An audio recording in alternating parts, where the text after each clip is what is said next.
Shabbat Shalom. How do you divvy up responsibilities in your home? Who in the family is responsible for what tasks, and how do you decide? Is it based on what tasks are most important? Is it based on what tasks have the highest value? Is it based on everyone's ability, what their strengths are? Is it based on how challenging these different tasks are?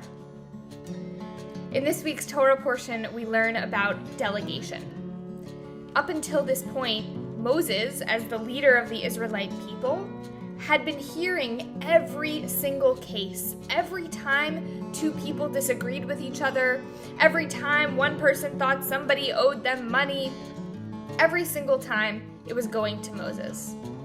And finally, his father-in-law in this week's Parsha, Yitro, gives him some advice. It's time to delegate.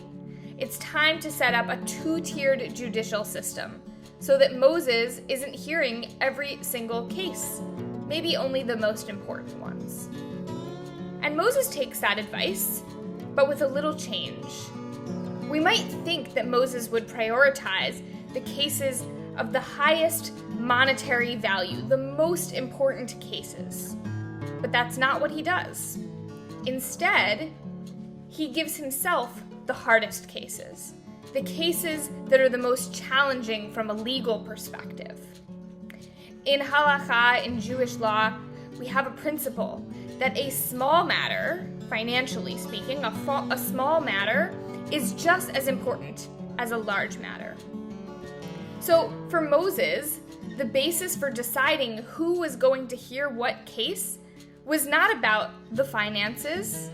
It was about the difficulty of the legal issues involved, which makes sense.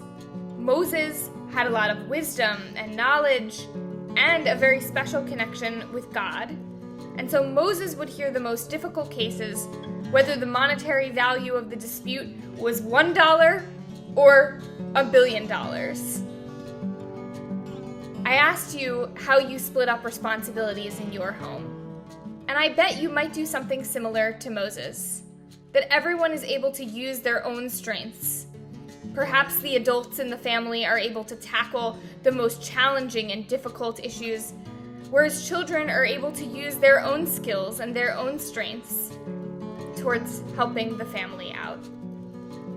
To me, the fact that Moses made a decision to hear cases and to spend just as much time on cases of small value monetarily and large value shows that he had his priorities in order, and that the Israelites at this time valued learning and knowledge and understanding, and that was always going to be placed ahead of monetary value.